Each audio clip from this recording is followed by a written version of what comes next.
Coach, just a quick summary of how you saw the match. Yeah, thank you for the opportunity. I think we started the match very well. We came into the match, we controlled the match in a sense that Equatorial Guinea is a team that has good individual players. They play from the back. They're looking to get solutions. We could press them up high and not get them to come out controlled.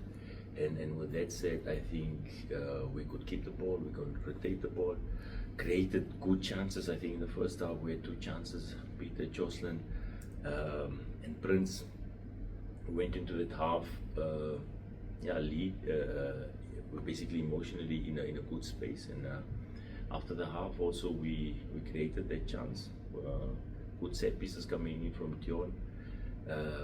So in the 50th minute, I think we went into that lead, well deserved, and that's actually also what you then are afraid of, because in the 3 minutes later we get those set pieces where it's a little bit of a disorganization, and they score that goal. But after that, even I think we still controlled.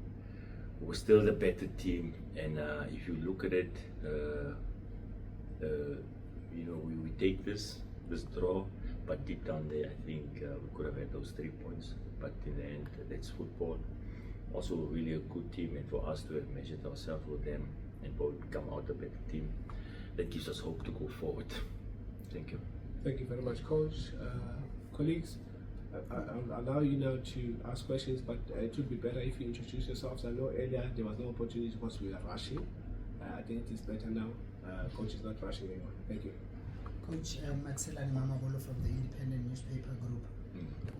This whole business of you not playing at home in front of your home crowd, how much of, how does it hamstring you guys in terms of your opportunities to do well in this qualifiers? With a lot of respect, I think the topic is kind of redundant. This is what we have. This is a situation that we have, and we're trying to make the best out of it. If you look how we play today, we control the match.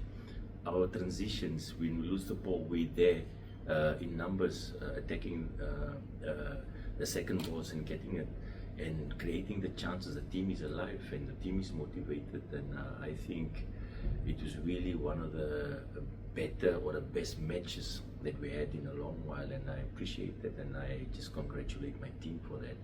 Really proud of them, and just hope they all stay injury free, and so that we can come back in the next round and fight to get more points. Coach, Times. Coach, I just want to ask you about your captain. Obviously today he broke his drought of scoring. If I'm mistaken, the last time he scored was about in 2023. If I'm not mistaken in this circuit. But what does it mean for him, to be able to get back on the score sheet for his country and generally for the confidence of carrying the team in the qualifiers? The value that Peter Shalulile brings to the team, I'm going to amplify it again. Absolute professional, absolute patriotic, a leader on and off the field. He's the first one that carries back into a bus or off the airport, and all of these things off the field that he does. It's par excellence. But then on scoring, because he's got the quality, he's really a good player, and I mean, you in South Africa can attest to that. The last game we played against Malawi, it was a assist from him. So the value is much more than just for him to score goals. Peter Shalulile on the field, the opponent has it that we have to be careful, and that's already a plus that a Prince, a Jocelyn, and whoever is in those positions can then play off him. So Peter Shalulile is Namibian and he's proud to be it, and we're very happy to have him. And we wish him all the best, and hopefully that record here in South Africa is not going to stay too long. Okay. You go first? Oh yeah, so afternoon, Coach. Yeah. Actually, I wanted to talk about the record, obviously. It's a big deal in South Africa. Is it something that, because my name is Ofani from Far Coast also, is it something that in the camp he thinks about, or you have a conversation about, and what do you think about that as well? I think what I think about that is the same view that every Namibian, I think we're at 3 million now, that 3 million Namibians are thinking and waiting. They pray for him, all of them. And obviously we all know just a matter of time, and also the space that he's in there.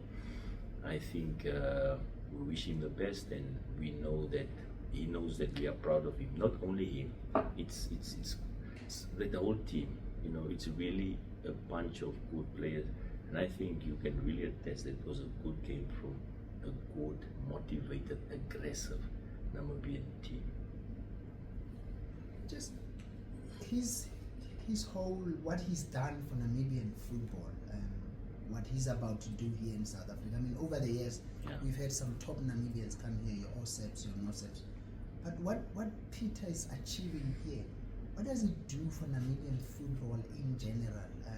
Are you seeing youngsters growing, wanting to be like him? Yeah, thank you. Question. With a lot of respect, I'm bringing it back to you and South Africa in a while, in as a whole, where I'm saying we brought Peter here and all others, they're doing really good. Maybe it's for you to say, let me go back and go get a cheaper one, because they are there. And I think if you see the kind of matches that these Brave Warriors are displaying, it's testimony that we do have talent, we have hungry players, and we need the chance. And I think if you look at the Ngero Katua, our central defender, an animal. In Sua and Millions, who are very good striker, and Gero could contain it, win every duel up in the air, good passing play, good passes in the lines, and the anticipation is just crazy. And I'm asking myself, if any South African team is looking at what Peter's doing, and you're not seeing what Gero's doing, and you can get him for cheap, nearly to nothing, that's where I'm saying that maybe South Africa is not really appreciating Namibia. But him also, of course, we know that he's bringing a lot of a joy, not only to our country, I think also to the fans of his team. And we wish him all the best. It's really a beautiful thing. And yeah, we're happy. The last one, coach. Oh, last two. Coach, you touched on how impactful Hoto was in this game as well. I thought Prince also had a good game as well. So I just want to ask you about the two. Prince being, as young as he is, how far can he go? How much talent can we still expect from him? And on Dion, just what makes him so good and he stays strong at the age that he is? With Dion, did you know that I don't coach Dion? I can't tell Dion how to shoot goals or how to cross. We give Dion a structure within the team. We give him the positions that we need to get in, and the intelligence and the experience that he brings. He finds his players and he breaks lines. I can play Dion on the left wing back, I can play him at left back, at the right midfield, I can play him between the 10. He never complains. And the attitude of these guys and the patriotism that they show towards their country is just second to none. And we as Namibia, we're just really happy that to have them. They're an inspiration not only to their families, it's their inspiration to young and upcoming kids that's coming in. And we wish him all the best, and he should stay healthy and score goals and do his best. Prince at that age, it's just crazy. What a marvel to watch. It's really just beautiful to watch him. And if you get to know these guys, the humility they give and the patriotism. When before national teams, when the national team has to play, obviously call them. They're like, "Hey coach, when are we coming back?" When it's just marvelous. And I think we have a great team. We played a good match, and we might be a bit down now because we see that we had the chance. But if you look at the whole, that we took from a possible 6 points, we took 4 points. I think we did well, and maybe we shouldn't be too greedy. We just go back, we work, and then we wait for the next rounds. There's still 4 games to play, and we have to give our best, and we're going to give it our best. Thank you, Coach. A very last one. Coach, I just want to know your feeling. Obviously, the opponents you're playing against today, they've got 6 points docked, and you are having a very good qualification period. You are up there, now 5 points ahead of them. How much do you feel this will affect you if they are to get their points back? You know, there's certain things that we can influence.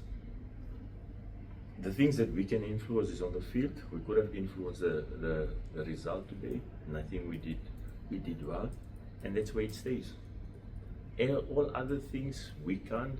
When it happens, that's when we're gonna cross that bridge. But for now, this is what we have, and then we're gonna move forward. Ladies and gentlemen, thank you, Coach Collin Benjamin. Thank you very much. Wishing you all the best. Sure, bro. Thanks.